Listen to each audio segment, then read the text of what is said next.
அம்மாமார்கள் எல்லாருமே ஒரு டிகிரி முடிச்சிருக்காங்க, ஐடி வேலைக்கு போகிறாங்க, அங்கங்கே வேலைக்கு போகிறாங்க. அவங்களுக்கான நேரம் புத்தகம் படிக்கிற சூழ்நிலை இருக்கிறதில்ல. இப்போது இந்த அம்மாமார்கள் எப்படி தன்னோட பிள்ளைங்களுக்கு ஒரு புத்தகத்தை வாசிங்க அப்படின்னு சொல்லி எப்படி என்கரேஜ் பண்ண முடியும்? எனக்கு ரீடிங் கிடையாது. நான் புக்கு வாசிக்கலை, எனக்கு நியூஸ் பேப்பர் நான் வாசிக்கலை, என்னை சுற்றி என்ன நடக்கலை எனக்கு தெரியாதுங்க. ஆனால் என் லைஃப் நல்லா தானே போயிட்டுருக்கு, நான் ஹாப்பியாக தானே இருக்கேன்.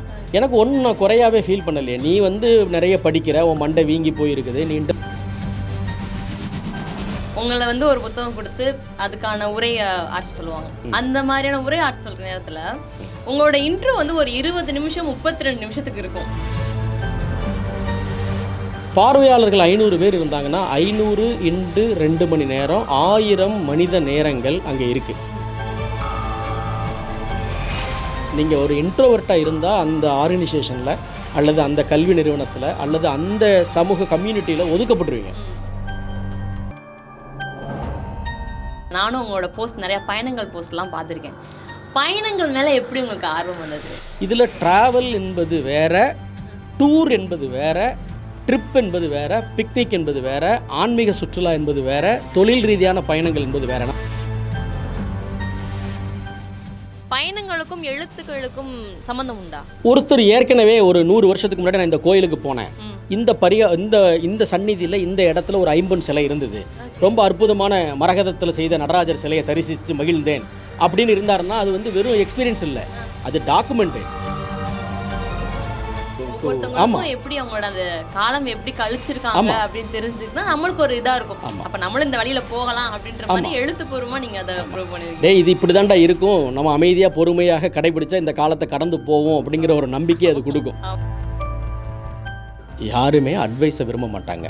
அப்போ இதை செய் அப்படின்னு ஒன்று சொன்னால் அதை செய்ய மாட்டேன் அப்படின்றது தான்.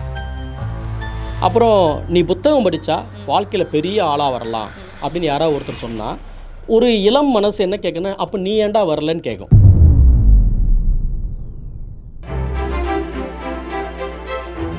இது நம்மளோட தேநீர் கதைகள். வணக்கம், நான் உங்கள் அழகி. இன்றைக்கி நம்ம கூட யார் இணைந்திருக்காங்க அப்படின்னு பார்த்தோங்கன்னா, தமிழில் நிறையா ஆர்வம் இருக்கக்கூடியவங்க எல்லாருக்குமே இவங்களை நல்லா தெரியும். கலை, தமிழ், இலக்கியம், பண்பாடு, திரைத்துறையில் நிறையா வசனங்கள்ன்றது இது எல்லாத்தையும் சொல்லி நான் இன்ட்ரோ பண்ணுற தாண்டி என்னோட உடன்பிறவா சகோதரர், என்னோட அண்ணன் சொல்லி இன்ட்ரோ பண்ணணும்னு ஆசைப்பட்றேன். அண்ணன் செல்வேந்திரன் அவர்கள்லாம் வந்திருக்காங்க. வணக்கம்ண்ணா. அன்பு தங்கை அழகிக்கு என்னுடைய வணக்கங்கள். நன்றி. நான் உங்களோட பொன்னான நேரத்தை ஒதுக்கி எங்களுக்காக டைம் ஸ்பெண்ட் பண்ணி வந்ததுக்கு ரொம்ப நன்றி. அவங்க கூட ரொம்ப நாளாக இன்டர்வியூ பண்ணணும் அப்படின்னு சொல்லி யோசிச்சிட்டே இருந்தோம், பேசிட்டே இருந்தோம். கடைசியில் இன்றைக்கி ஒரு நல் வாய்ப்பாக அமைஞ்சிருக்கு. ஆமாம், எனக்குமே தேநீர் இடைவேளை நண்பர்களை சந்திக்கிறதுக்கும் அவங்களுடைய பார்வையாளர்களை பார்க்குறதுக்கும் ஒரு வாய்ப்பு கிடைச்சது எனக்கு ரொம்ப மகிழ்ச்சி. நன்றிண்ணா. இப்போ கொஷின் நான் போகிறதுக்கு முன்னாடி கொஷின்லாம் போவேன். உங்களோட வீடியோஸ்லாம் நான் தேடி பார்த்தேன். என்ன பண்ணுறீங்கன்னா, இந்த புத்தக வெளியீடு விழாக்கு நம்ம நிறையா போய் பேசுவோம்ல, உங்களை ஒரு புத்தகம் கொடுத்து அதுக்கான உரையை ஆட்சி சொல்லுவாங்க. அந்த மாதிரியான உரை ஆட்சி சொல்கிற நேரத்தில் உங்களோட இன்ட்ரோ ஒரு 20 நிமிஷம் 32 நிமிஷத்துக்கு இருக்கும். அதுக்கான போடக்கூடிய எஃபர்ட் நீங்கள் அதிகமாக போடுறீங்க. அந்த புத்தகத்தில் இருக்கிற எல்லாத்தையும் படித்து உள்ளே இருக்கக்கூடிய இதில் அது முன்னாடி காலத்தில் எப்படிலாம் இருந்துச்சு, அது இப்போது இந்த எப்படி ரிலேட் ஆகிருக்கு, இந்த புத்தகத்துலேருந்து இன்னும் என்ன சொல்ல வர்றாங்க அப்படின்ற நிறையா எழுதி கொண்டு போவீங்கள்ல. இதுக்கு எதுக்காக இவ்வளோ எஃபர்ட் போடுறீங்க? ஏன்னா அந்த புத்தகத்தை படிச்சு நீங்க முன்னுரை சொன்னா போதும், ஆனா எதுக்காக அந்த எஃபோர்ட் போடுறீங்க? இல்லை, 2 காரணம். இப்போது ஒரு சென்னை மாதிரியான ஒரு ஊர்னு வச்சுக்கோங்களேன், இங்கே ஒரு புத்தக வெளியீட்டு விழா நடக்குது அப்படின்னா புத்தகங்கள் மேலே ஆர்வம் இருக்கிறவங்க அந்த நிகழ்ச்சியில் கலந்துக்க வருவாங்க. ஆனால் கற்பனை பண்ணி பாருங்கள், சென்னை என்கின்ற இந்த இவ்வளவு பிரம்மாண்டமான பறந்து விரிந்த ஊரில் அம்பத்தூரில் இருந்து டி நகரில் இருக்கிற ஒரு ஹாலுக்கு ஒருத்தர் சேரணும்னா, உதாரணமாக நம்ம ஆஃபீஸில் இருந்து அண்ணா நகரில் நடக்குது நிகழ்ச்சின்னா எவ்வளவு பொது போக்குவரத்தோ அல்லது சொந்த வண்டியோ எவ்வளவு நேரம் எவ்வளவு எஃபோர்ட் எடுத்து அவங்க அங்கே வர்றாங்க. ஒரு ஆஃபீஸ் போகிறவங்களா இருந்தால் ஆஃபீஸில் இருந்து அவசரமாக கிளம்பி அங்கே போய் வரணும் இந்த நிகழ்ச்சிக்கு. 2வது, ஒரு நிகழ்ச்சி 2 மணி நேரம் நடக்குது அப்படின்னா அது 2 மணி நேரம் இல்லை. பார்வையாளர்கள் 500 பேர் இருந்தாங்கன்னா 500 × 2 மணி நேரம் 1000 மனித நேரங்கள் அங்கே இருக்குது. அப்போது அந்த மேடையில் பேசக்கூடியவனுக்கு அந்த நிகழ்ச்சியில் கலந்துக்கிட்டவங்க மேலே ஒரு மரியாதை இருக்கும் என்றால் பொருட்படுத்தத்தக்க ஒரு உரையைத்தான் அவன் கொடுக்கணும். அப்போ தான் அவன் அந்த ஆடியன்ஸை மதிக்கிறான்னு அர்த்தம். இப்போ நான்சென்ஸாக உளரக்கூடிய அல்லது அந்த புத்தகத்தை விட்டு வெளியே பேசி அவையாக பேசக்கூடிய அல்லது 2 வரும்போது தான் காரில் புரட்டி பார்த்தேன், பின்னட்டை ரொம்ப நல்லா இருக்குது, முன்னட்டையில் ரொம்ப அழகான ஓவியம் இருக்குன்னு இப்படி யாராவது பொதுவாக பேசுனாங்கன்னா, இப்படி ஒரு 4 கூட்டத்தை அவன் அட்டன் பண்ணான்னா, இதுக்கா நான் இவ்வளவு நேரத்தை, இவ்வளவு எஃபோர்ட்டை, இவ்வளவு பணத்தை செலவு பண்ணி வந்தேம்பாங்க. இப்போ சென்னையில் இன்னொரு பிரச்சனை இருக்குது. இப்போ இலக்கிய கூட்டங்களுக்கு வர்ற எண்ணிக்கையே குறைவு. அதில் பெண்களுடைய எண்ணிக்கை இன்னும் குறைவு. என்ன பிரச்சனை? நீங்கள் இலக்கிய கூட்டத்தை 8 மணிக்கு முடிச்சிங்கன்னா அவங்க வீட்டுக்கு 10:30 மணிக்கு போய் சேருவாங்க. அங்கே வீட்டில் அவங்களுக்கான பொறுப்புகள் இருக்கும், சில பேருக்கு பதில் சொல்ல வேண்டியது இருக்கும். இவ்வளவு எஃபோர்ட் எடுத்து வர்றவங்க மேலே இருக்கிற ஒரு அக்கறை தான் காரணம். சூப்பர்ண்ணா. உண்மையாவே எந்த ஒரு புத்தக வெளியீடா இருந்தாலும் அதில் அண்ணனோட உரை கேட்டுட்டு நான் முதல் ஆளா அண்ணே நல்லா இருக்குண்ணே, இந்த மாதிரி வரிகள் நல்லா இருக்குண்ணே அப்படின்னு சொல்லிடுவேன். ஸோ அந்த மாதிரி சொல்லும்போது எனக்கு ஒரு கேட்கணும்னு தோணுச்சு. நம்ம சாதாரணமாக ஒரு புத்தகத்தை படித்து நம்ம அதை சொல்லியிருக்கலாமே, இந்த மாதிரி நல்லா எழுதியிருக்காங்க அப்படின்னு சொன்னால். ஆனால் நம்மளை நம்பி நம்மளோட பேச்சை கேட்குறதுக்கு இத்தனை பேர் வர்றாங்க, அவங்களுக்கான மரியாதை நம்ம கொடுக்கணும் அப்படின்ற ஒரு இது தெரியுது. இதுலேருந்து இந்த மேடை பேச்சின் பொன் வீதிகள் எழுதியிருப்பீங்களே, அது எல்லாமே எனக்கு வந்து நானும் ஒரு மேடை பேச்சாளராக வரணும் அப்படின்னு நினைக்கும் போது அந்த புக்கு வந்து ரொம்ப பயங்கர ஹெல்ப்ஃபுல்லாக இருந்துச்சு. ஸோ உங்கள் குடும்பமே மேடை பேச்சாளர்கள். ஆமாம், அந்த மாதிரி நீங்கள் அந்த எழுதின புத்தகம் வந்து இப்போது அந்த புத்தகம் வந்து யார் யாரெல்லாம் வாசிக்கலாம் அப்படின்னு நீங்கள் இப்படி சொல்லுவீங்க? மேடை பேச்சின் பொன் விதிகள். இல்லை, இந்த மேடை பேச்சு அப்படிங்கிறது ஒரு காலத்தில் அரசியலாளர்களுக்கு அல்லது மத பரப்புனருக்கு தேவைப்பட்டுச்சு. ஆனால் இன்றைக்கி மாடர்ன் லைஃப்பில் என் பொண்ணு 3ஆம் கிளாஸ் படிக்கிறாள், அவளுக்கு மேடை பேச்சு அவசியமாக இருக்குது. வாரத்தில் ஒரு நாள் பள்ளிக்கூடத்தில் ஏதாவது ஒன்றை பற்றி ப்ரெசென்ட் பண்ண வேண்டியது இருக்குது, ஒரு ஆஃபீஸ் மீட்டிங்கில் ஒருத்தன் பேச வேண்டியது இருக்குது, அல்லது ஒரு அசோசியேஷன் மீட்டிங்கில் பேச வேண்டியது இருக்குது, அல்லது ஒரு பிடிஎம்மில் பேச வேண்டியது இருக்குது. இப்படி கம்யூனிகேஷன் தான் அது. மேடை பேச்சுங்கிறது என்ன? ஒரு விதமான தகவல் தொடர்பு தான். இன்றைக்கி ஒவ்வொரு நபருமே ஏதானும் ஒரு விஷயத்தில் பேச வேண்டியது இருக்குது. அப்புறம் மாடர்ன் லைஃப் வந்து இந்த மாடர்ன் லைஃப்பில் எல்லாருமே சமூக ஊடகங்கள் வந்ததுக்கு அப்புறமா எல்லா நபர்களுமே முக்கியமானவங்க தான். ஒவ்வொரு தனி மனிதனுமே ஒரு மீடியா தான். அவன் எதை சொல்கிறதா இருந்தாலும் சுவாரஸ்யமாக சொல்லணும். இப்போ கூட விகடனில் தேநீர் இடைவேளையோட பேட்டி படிக்கும்போது ஒரு டீ குடிக்கிற கேப்புக்குள்ளார சொல்லி ஆகணுங்க. அப்படி சொல்கிறதுக்கு எவ்வளவு பயிற்சி வேணும், அப்படி சொல்லணுன்னா ஒருத்தங்கிட்ட எவ்வளவு தூரம் மொழி புலமை வேணும், அப்படி சொல்லணுன்னா அவன் ஏற்கனவே சிந்திச்சு தொகுத்து சுருக்கி அழகாக சொல்லணும் இல்லையா? இந்த கட்டாயம் இன்னைக்கு மாடர்ன் லைஃப்பில் எல்லாருக்கும் இருக்குது. நீங்கள் ஒரு இன்ட்ரோவர்ட்டாக இருந்தால் அந்த ஆர்கனைசேஷனில் அல்லது அந்த கல்வி நிறுவனத்தில் அல்லது அந்த சமூக கம்யூனிட்டியில் ஒதுக்கப்பட்டுருவீங்க.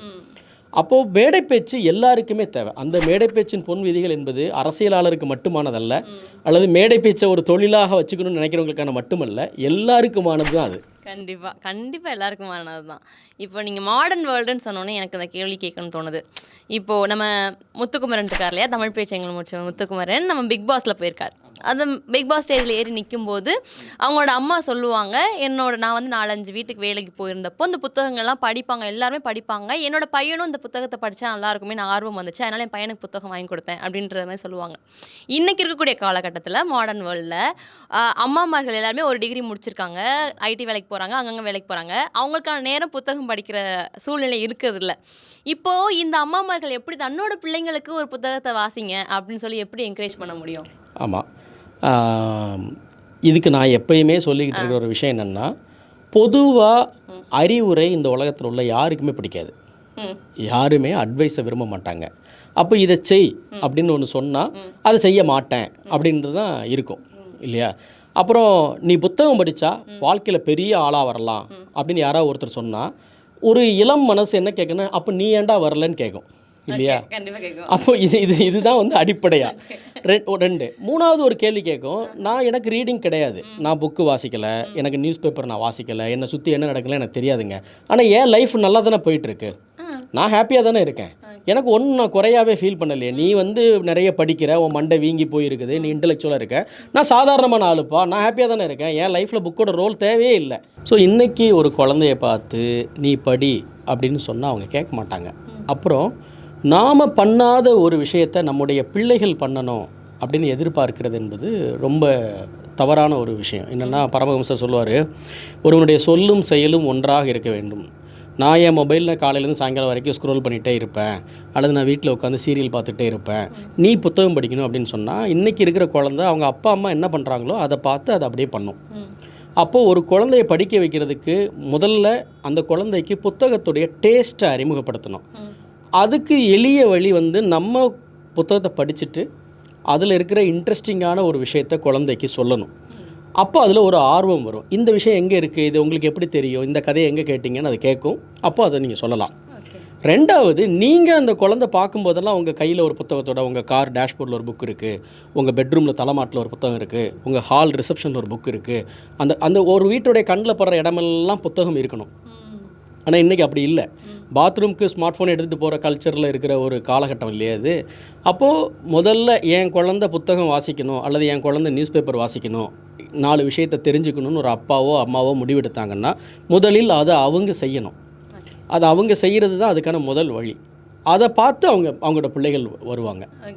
இதுதான் இருக்கிறதுலே நம்பகமான முறை. ஓகே. நம்ம வீட்டில் புத்தகம் படிக்கிறது எப்படி? நான் 2 பாப்பா இருக்காங்க, நம்மளோட அம்மா இருக்காங்க, மேம்லாம். நீங்களாம் எப்படி வீட்டில்? எங்கள் வீட்டில் வந்து எங்கள் வீட்டை பொறுத்த மட்டுக்கும் என்னுடைய மனைவி வந்து அவங்க அர்த்த மண்டபம்ன்ற ஒரு கம்பெனி நடத்துகிறாங்க. என்னுடைய 2 பெண் குழந்தைகளை அவங்க பார்த்துக்கிறாங்க. இது போக சோஷியலாகவும் வெல் கனெக்டடான ஆள் தான் அவங்க. இது எல்லாத்தையும் தாண்டி அவங்க நிறைய வாசிக்கிறாங்க. என்னை விட மிகச்சிறந்த வாசகி வந்து திருக்குறள் அரசி தான். அவங்க நிறைய வாசிக்கிறாங்க. குறிப்பாக இந்திய கிளாசிக் லிட்ரேச்சர்ஸ் இருக்கு இல்லையா, பிற மொழிகளிலிருந்து வந்திருக்கக்கூடிய மொழிபெயர்ப்பும் சரி, செவ்வியல் நாவல்களுடைய ரசிகை அவ. இப்போ கூட காட்டில் உரிமைங்கிற ஒரு நாவலை வந்து வாசிச்சிட்ருக்கா. நாவல் வாசிக்கிறது, அந்த நாவல் நிகழ்ந்த களம் இருக்குல்ல, அங்கே தன்னுடைய நண்பர்களோட பயணம் போகிறது, இது ரெண்டுமே அவளுடைய வாழ்க்கையோட ரொம்ப பேஷன்களில் ஒன்று. ஸோ அவங்க ஒரு சிறந்த வாசகி. என் மூத்த மக இளவேணியை பற்றி எல்லாருக்குமே தெரியும். அவள் வந்து மிக அதிகம் வாசிக்கக்கூடிய ஒரு குழந்தை. அஃப்கோர்ஸ் அப்புறம் நான் வாசிக்கிறேன்.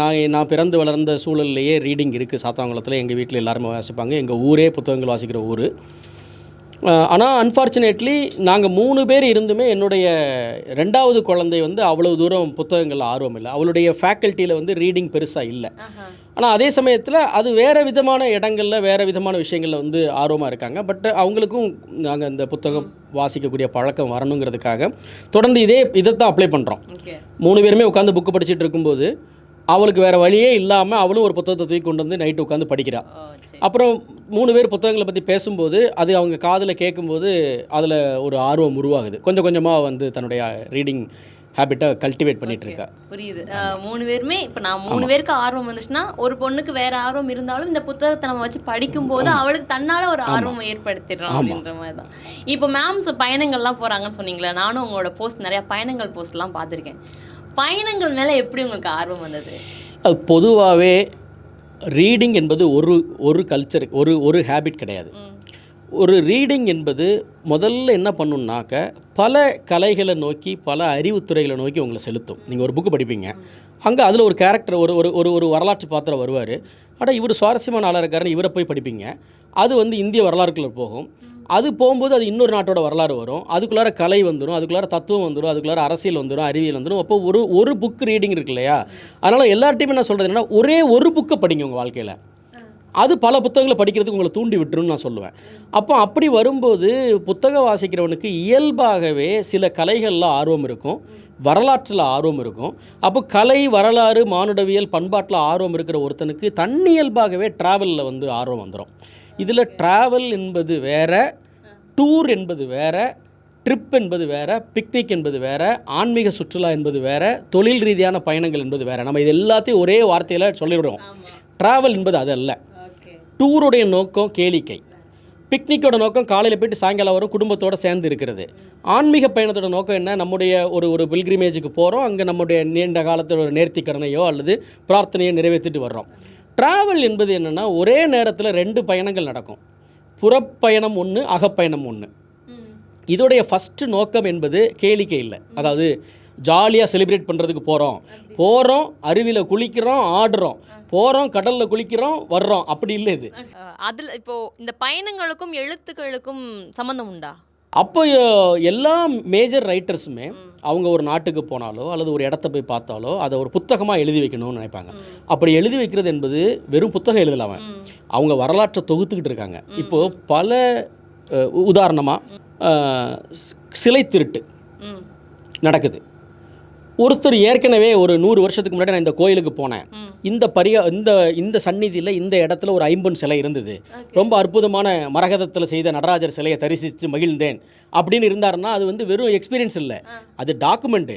என்னையாவது ஒரு நாட்டோட மியூசியத்தில் பிடிச்சி இது என் ஊர் சிலை அப்படின்னு காட்டுறதுக்கு 10 ஆதாரம் காட்டும்போது ஒரு புத்தகத்தை காட்ட முடியும். அப்போ அன்னைக்கு வந்து நான் அடிக்கடி சொல்கிற ஒரு உதாரணம் இருக்குது. ஏகே செட்டியார் வந்து ட்ரெயினில் ட்ராவலுக்கு போகும்போது அந்த காலத்தில் வீட்டில் வந்து புளியோதரை எடுத்துகிட்டு போகிற மாதிரி, கட்டு சாதம் எடுத்துகிட்டு போகிற மாதிரி ஒரு பழைய கரித்துணியும் கொண்டு போனோம், கூடுதலாக ஒரு குண்டு பல்பும் கொண்டு போனோம். ஏன்னா ட்ரெயினில் அந்த காலத்தில் ஹோல்டர் மட்டும்தான் இருக்கும், பல்ப் இருக்காது. ஏன்னா பல்ப் ரொம்ப காஸ்ட்லியான விஷயம், ட்ராவல் பண்ணுறவன் கழட்டிட்டு போயிடுவான். ஸோ நீ வீட்டில் இருந்தே கொண்டு வந்து கம்பார்ட்மெண்ட்டில் மாட்டிக்கணும். உன் ஸ்டாப் இறங்கி போகும்போது பல்ப் ரொம்ப சூடாக இருக்கும், கையால் கழட்ட முடியாது. ஸோ துணியை வச்சு கலட்டி பத்திரமா எடுத்துகிட்டு போகணும் அப்படின்னு ஒரு வரி எழுதியிருக்காரு. அப்போது அன்னைக்கு உள்ள கல்ச்சரை இதெல்லாம் சொல்லி பாருங்களேன். பல்புங்கிறது எவ்வளோ காஸ்ட்லி, அது எப்படி திருட்டு போகுது, அது சுடுது, எவ்வளோ தகவல்கள் அதுக்குள்ளார இருக்குது. அப்போது இந்த பயண இலக்கியத்தை எழுதுறது என்பது இந்த காலத்தை பதிவு பண்ணி இன்னொரு காலத்துக்கு சொல்கிறது. ஸோ எல்லா ரைட்டர்ஸும் அதை செய்வாங்க. எனக்கும் பயண இலக்கியத்தை எழுதுறதுல ரொம்ப ஆர்வம் உண்டு. இந்த வரிசையில் வந்து நீங்கள் எழுதின அந்த கொரோனா காலத்தை பற்றி, அந்த குடும்பங்கள் எப்படி இருந்தோம் அப்படின்றத பற்றி எழுதுனா அந்த பெருவெற்றி காலம் அப்படின்ற புத்தகம் இருந்துச்சு. ஏன்னா இப்போ யாருக்குமே கொரோனா காலம் அப்படின்ற ஒன்று இருந்துச்சு, வீடியோஸ் பார்ப்போம். இப்போ நம்மளுக்கு வரப்போகிற அடுத்த ஜென்ரேஷன்லாம் வீடியோ பார்ப்பாங்க கொரோனா எப்படி இருந்துச்சுன்னு சொல்லிட்டு. ஆனால் எழுத்துப்பூர்வமாக நீங்கள் மட்டும்தான் அந்த இதை எழுதிருக்கீங்கன்னு நினைக்கிறேன். வேறு சில ரைட்டர்ஸ், நல்ல எல்லா ரைட்டர்ஸுமே நிறைய எழுதியிருக்காங்க. எனக்கு என்னென்னா கோவிட் ஆகிடுச்சு, கொள்ளை நோய்ங்கிறது நம்ம வாழ்க்கையில் அப்போ தான் முதல்ல வருது. அதுக்கு முன்னாடி போன தலைமுறை வந்து ஃப்ளேக் நோயால் லட்சக்கணக்கில் செத்துருக்கான், காலரா வந்து லட்சக்கணக்கில் செத்துருக்கான். ஆனால் ஒரு கொள்ளை நோய்ங்கிறது எப்படி பரவும், மக்கள் எப்படி வந்து இப்படி தவிப்பாங்க அப்படிங்கிறதுக்கு இலக்கிய சான்றுங்கிறது ஏதாவது இருக்கான்னு தமிழில் போய் பார்த்தா ரொம்ப ரொம்ப குறைவு. இந்திய மொழிகள்லையுமே குறைவு, உலக மொழிகள்லையுமே கூட இந்த மாதிரி கொள்ளை நோய் காலத்தில் எழுதப்பட்ட நாவல்கள் அல்லது அதை பற்றின குறிப்புகள் என்பது ரொம்பவே குறைவாக தான் இருந்துச்சு. அப்போது இன்றைக்கி இந்த கோவிட்டுங்கிறது நம்ம கடந்து வந்த காலங்கிறது நமக்கு பதைப்பு. 25 வருஷம் கழித்து வேற ஒரு கொள்ளை நோய் வருதுன்னு வச்சுக்கோங்களேன். இது மாதிரியான ஒரு பேண்டமிக் காலகட்டத்தை நம் முன்னோர்கள் எப்படி கையாண்டாங்கன்னு தெரியல. நியூக்ளியர் ஃபேமிலி வந்து இந்த பேண்டமிக்கை எப்படி எதிர்கொள்ளுது, ஒரு ரைட்டர் இந்த பேண்டமிக்கை எப்படி எதிர்கொள்கிறான், ஒரு பிஸ்னஸ்மேன் இதை எப்படி எதிர்கொள்கிறான், எப்படி அவங்களோட அந்த காலம் எப்படி கழிச்சிருக்காங்க அப்படின்னு தெரிஞ்சுக்கிட்டா நம்மளுக்கு ஒரு இதா இருக்கும். அப்ப நம்மளும் இந்த வழியில போகலாம் அப்படின்ற மாதிரி எழுத்துப்பூர்வமா நீங்க அதை ப்ரூவ் பண்ணிருக்கீங்க. இது இப்படிதான்டா இருக்கும், நம்ம அமைதியா பொறுமையாக கடைபிடிச்சா இந்த காலத்தை கடந்து போவோம் அப்படிங்கிற ஒரு நம்பிக்கை அது கொடுக்கும். ஆமா கண்டிப்பா. நமக்கு மட்டும் இந்த பிரச்சனை இல்லடா, நம்ம முன்னோர்களுக்கு இது வந்திருக்கு, அவன் இதெல்லாம் பல்ல கடிச்சிட்டு தாக்கு பிடிச்சு வந்திருக்கான் அப்படின்னு வரும் தலைமுறை நம்மளை பெருமையோட நினைச்சுக்கணும்.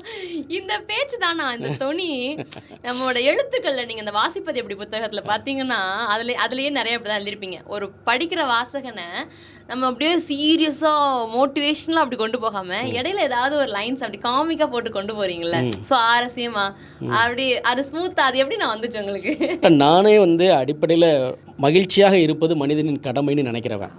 நான் ஹாப்பியாக இருக்கிறது வந்து உன்னுடைய டியூட்டி இல்லை, இவங்களுடைய டியூட்டி இல்லை, அது என்னுடைய டியூட்டி. அப்போ எது வந்தாலும் எவ்வளவு சேலஞ்ச் இருந்தாலும் என்ன மகிழ்ச்சியாக வச்சுக்கிறதா என்னுடைய அட்மோஸ்ட் கேர். அதுதான் வந்து தேவதேவனுடைய ஒரு கவிதை வரி இருக்குது, உயிரின் இயல்பு ஆனந்தம்னு. ஒரு உயிர்னா அதோடைய நேச்சரே ஹாப்பியாக இருக்கிறது தான். அப்படி நீ இல்லைன்னா நீ நேச்சராக இல்லைன்னு அர்த்தம். அப்போ அதற்காக நான் தான் உழைக்கணும். ஆகவே நான் எப்பயுமே வந்து ஒரு மகிழ்ச்சியான மனநிலையில் இருப்பேன். சில நேரத்தில் என் தொழில் காரணமாக ஒரு மன உளைச்சலை அடுத்தவனுக்கு உருவாக்குறதுக்காக நான் பதட்டமாக இருக்கிற மாதிரி காமிப்பேன். ஆனால் உள்ளுக்குள்ளே அப்படி இல்லை, எல்லாத்துலேயுமே அட்டாச்மெண்ட்டாக தான் இருப்பேன். ஸோ இயல்பாகவே அது மாதிரி நண்பர்கள் தான் எனக்கும். ஸோ நான் என் புத்தகத்தில் வெளிப்படுற செல்வேந்திரன் ரொம்ப குறைவு. நாங்கள் ஒரு இடத்துல 4-5 பேர்கள் இருந்தோம்னாக்க வெடிச்சிரிப்பு தான் அங்கே இருந்துகிட்டே இருக்கும். எவ்ரி செகண்ட் அங்கே வெடிச்சிரிப்பு இருந்துகிட்டே இருக்கும் போலயே. ஒரு நாள் போயிட்டு எப்படின்னு பார்ப்போம். செல்வேந்திரனோட இந்த எழுத்துக்கள் முகங்கள் தான் நாங்கள் பார்த்துருக்கோம், இந்த வெடிச்சிரிப்பு முகங்கள் நாங்கள் பார்த்ததில்ல. ஒரு நாள் பார்த்துடலான்னு நினைக்கிறேன். ஆனால் இன்னொன்று கேட்கணும்னா, கடிதங்கள் எழுதுகிற பழக்கம் உண்டா? கடிதங்கள் நிறைய எழுதுவேன். அப்போது ஏன் அப்படின்னா எங்கள் அப்பா வந்து எங்களுக்கு கடிதங்கள் தொடர்ந்து எழுதிக்கிட்டே இருப்பார். இறந்ததுக்கப்புறமும் எங்கள் அப்பாட்டிருந்து எனக்கு ஒரு கடிதம் வந்தது. என்னென்னா அவர் இறக்கிறதுக்கு 2 நாளைக்கு முன்னாடி அவர் போஸ்ட் பண்ண லெட்டர், அவரை எரித்து அவருடைய அஸ்தியை கரைச்சிட்டு நான் வீட்டுக்கு வரும்போது தபாலில் அவர் எழுதின கடிதம் வந்தது. ஏன்னா எங்கள் அப்பா வந்து நாங்கள் 5 பிள்ளைகள். எங்கள் அப்பா என்ன பண்ணுவார்னா கார்பன் ஷீட்டுன்னு ஒன்று, நீங்கள் எல்லாம் பார்த்துருக்கீங்களா? கார்பன் ஷீட்டு ஒரு பேப்பருக்கு கீழே கார்பன் ஷீட் வச்சு எழுதினீங்கன்னா அதோட தடம் இன்னொரு பேப்பரில் இருக்கும். ஸோ எங்கள் அப்பா 5 பேப்பரில் 4 கார்பன் ஷீட்டை வச்சு லெட்டர் எழுதுவார். 5 பிள்ளைகளுக்கும் போஸ்ட் பண்ணிடுவார். வாரத்துக்கு 2 லெட்டர். நாங்கள் எல்லாருமே வளர்ந்து பெரியவர்களாகி வெவ்வேறு ஊரில் வாழ்ந்தோம் இல்லையா. ஆனால் எங்கள் அப்பா அந்த வாரம் முழுக்க அவருக்கு ஏற்பட்ட தனிப்பட்ட அனுபவங்கள், எந்த ஊருக்கு போனார், யாரை சந்தித்தார், வியாபாரம் எப்படி இருந்தது, ஊரில் என்ன நடந்திருக்குது, தான் என்ன படித்தார், பொது அரசியல் விஷயத்தில் அவருடைய கருத்து என்ன, இது எல்லாத்தையும் ஒரு A4 2 A4க்கு எழுதுவார். 1 வருஷம் 2 வருஷம் இல்லை, கிட்டத்தட்ட 20-25 வருஷம் தொடர்ந்து கடிதங்கள் எழுதினார். அந்த பழக்கம் எனக்கு எப்போவுமே இருக்குது. இப்போ நான் சொல்கிறீங்களே, நீங்கள் நான் ட்ராவல் போனால், நான் எந்த நாட்டுக்கு ட்ராவல் போனாலும் அங்கே இருந்து எனக்கு பிரியமானவர்களுக்கு கடிதம் எழுதுவேன். இப்போ கஜகஸ்தான் போயிருந்தேன், கஜகஸ்தானுடைய முக்கியமான நகரங்கள்ல இருந்து என்னுடைய நண்பர்களுக்கு கடிதம் எழுதினேன். ஸ்ரீலங்கா போனேன், ஸ்ரீலங்காவுடைய ஒவ்வொரு அப்புறம் ஒரு ஊருக்கு போன உடனே அங்கே இருக்கிற ஓல்டஸ்ட் போஸ்ட் ஆஃபீஸ் இருக்கு இல்லையா, அதை தேடி போகிறதும் அதோட நினைவு புகைப்படம் எடுத்துக்கிறதும் அது ஒரு வேர்ல்டில் கொஞ்சம் பேருக்கு இருக்கிற ரசனை. எனக்கு அது உண்டு. ஏன்னா அது கண்ணுக்கு தெரிய எவாபரேட் ஆகிட்டே இருக்கு இல்லையா. நம்ம வந்து இப்போ இன்றைக்கி இருக்கிற ஒரு ஜென்ரேஷன்ட்ட வந்து தந்தினா தெரியாது அவங்களுக்கு, டெலகிராம்னா என்னன்னு தெரியாது இல்லையா. ஆமாம், தந்தினா டிவிப்பாங்க அல்லது பேப்பரும்பாங்க. வேக வேகமாக மாடர்ன் லைஃப்பில் இருந்து அழிந்து கொண்டு வரக்கூடிய 2 விஷயங்களில் ஒன்று வந்து கடிதங்கள், இன்னொன்று நியூஸ் பேப்பர். இதெல்லாம் வேக வேகமாக மறைஞ்சிக்கிட்டே வருது. ஸோ நான் எந்த நகரத்துக்கு போனாலும் அங்கேருந்து என்னுடைய 2 மகள்களுக்கு ஒரு கடிதம் எழுதுவேன், என்னுடைய நண்பர்களுக்கு கடிதம் எழுதுவேன். அது இன்னும் எழுதுவேன். இப்போ போன பயணத்தில் கூட, இப்போ போன மலைப்பயணத்தில் கூட, ஜெயமோகன் சாரோட போன மலைப்பயணத்தில் கூட ஒரு ஊரில் வண்டி வந்து பஞ்சர் ஆகிடுச்சு. இமீடியட்டாக கார்லேருந்து குதிச்சு அந்த ஊர் போஸ்ட் ஆஃபீஸ் எதுன்னு பார்த்தா அங்கேருந்து என்னோடய பிள்ளைகளுக்கும் நண்பர்களுக்கும் கடிதம் எழுதி போஸ்ட் பண்ணிட்டு போனேன். அது அவங்களுக்கு கொடுக்குற மகிழ்ச்சி வந்து அளவிட முடியாது. அங்கேருந்து இங்கே வர்றதுக்கு லேட் ஆகும்லண்ணா, அதுக்கு நீங்கள் டெக்ஸ்ட் பண்ணிட்டு போயிடலாம்ல. அதுதான் என்னென்னா, இப்போ உங்கள் ஃபோனில் இருக்கிற டெக்ஸ்ட்டு, நீங்கள் அதில் எந்த டெக்ஸ்ட்டை எப்போ எடுத்து பார்ப்பீங்க? ஆனால் உங்கள் அப்பாவோ உங்கள் நண்பர்களோ ஒரு சின்ன வயசில் உங்களுக்கு அனுப்பிச்ச ஒரு பொங்கல் வாழ்த்தை நீங்கள் ஒரு வாழ்த்தட்டை சேர்த்து வச்சுருப்பீங்க. உங்களுக்கு வந்து ஒரு கடிதத்தை நீங்கள் வந்து சேவ் பண்ணி வச்சுருப்பீங்க.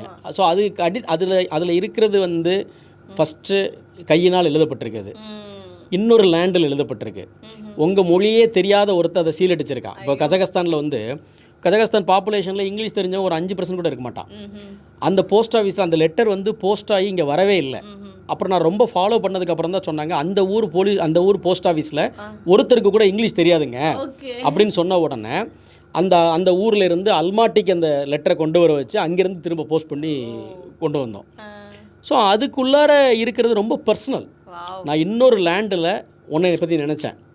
அந்த லேண்டில் அந்த ஊரில் ட்ராவல் பண்ணும்போது உனக்கு சொல்கிறதுக்கு எனக்கு ஒன்று இருந்தது. அங்கே நான் பார்த்த மனிதரோ, அங்கே இருக்கிற நிலக்காட்சியோ, அங்கே பார்த்த பறவையோ இல்லையா. அப்புறம் அது வந்து அது நண்பர்கள் ரொம்ப புலகாங்கி அடைவாங்க. அப்படி எனக்கு கடிதம் எழுதுகிற நிறைய நண்பர்கள் இருக்காங்க. இப்போ உதாரணமாக அட்லாண்டாவில் ஜெயஸ்ரீ எனக்கு ஒரு தோழி இருக்காங்க. அவங்க வந்து உலகம் முழுக்க ட்ராவல் பண்ணுறவங்க, சோலோவாக ட்ராவல் பண்ணுவாங்க. அவங்க எந்த நாட்டுக்கு போனாலும் அங்கே போஸ்ட் கார்டு வாங்கி கைப்பட எனக்கு ஒரு கடிதம் எழுதி அனுப்புவாங்க. அந்த கடிதம் பெரும்பாலும் அன்னைக்கு நடந்த ஒரு எக்ஸ்பீரியன்ஸாக இருக்குது. இப்போ உதாரணமாக ஃப்ரான்ஸ் போயிருக்காங்கன்னா, இன்றைக்கி லூவர் போனேன், மோனலிசாவை பார்த்தேன், மோனலிசாவோட புன்னகை எனக்கு எதை கொடுத்துச்சு அதை எழுதி அனுப்புவாங்க. அப்போ அது எவ்வளோ பெரிய விஷயம் அது. ஆமாம், அது எழுத்துப்பூர்வமாக பார்க்கும்போது இப்போவுமே நம்ம படிப்பு புத்தகங்கள்லாம் எல்லாமே ஆன்லைனில் படிப்பாங்க சில பேர். ஆனால் அந்த மாதிரி படிக்க தாண்டி ஒரு புத்தகத்தோட வாசனையில் எழுத்துக்களை அப்படி தொட்டு படிக்கும்போது ஒரு விதமான அனுபவம் வரும்ல, ஒரு விதமான எனக்கு ஒரு உணர்ச்சி வரும். அது மாதிரி இருக்குது நீங்கள் சொல்கிறது. ஒரு ரொம்ப ஃபேமஸான ஒரு கோட் இருக்குது, ஒரு ரைட்டர் சொன்னது, இச்சிறு நூலை தொடுகிறவன் என்னை தொடுகிறவன் ஆகிறான் அப்படின்னு அவர் சொல்கிறாரு. ரீடருக்கு எழுதின முன்னுரை, இந்த புக்கை தொட்டுகிறவன் எந்த நாட்டில் இருந்தாலும் அவன் என்னை சேர்த்து தொடுறான்னு. அப்போ அந்த ஒருத்தருக்கு எழுதுகிற கடிதம் இருக்கு இல்லையா, அந்த கடிதத்தை தொடும்போது நான் அவங்கள தொடுறேன்.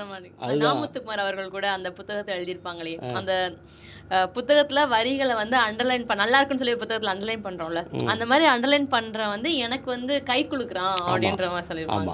ஸோ அது ஒரு ஆசிரியராக இருக்கும்போது பரவாயில்ல, நம்மளுக்கு வந்து நேரில் பார்த்து அவங்களுக்கு வாழ்த்து சொல்ல முடியல அப்படின்னாலும் இவங்க புத்தகத்தில் ஒரு அண்டர்லைன் பண்ணோம் அப்படின்னா ஒரு ஆசிரியருக்கு நம்ம கை குலுக்கணும். நான் ஐ அக்ரி வித் யூன்றதுன்னு அர்த்தம். அடிக்கோடு இருக்குது. Yes, it is a point. Yes, அந்த மாதிரி நான் ஒன்று ஒத்துக்கிறேன் அப்படிங்கிறதால. இப்போ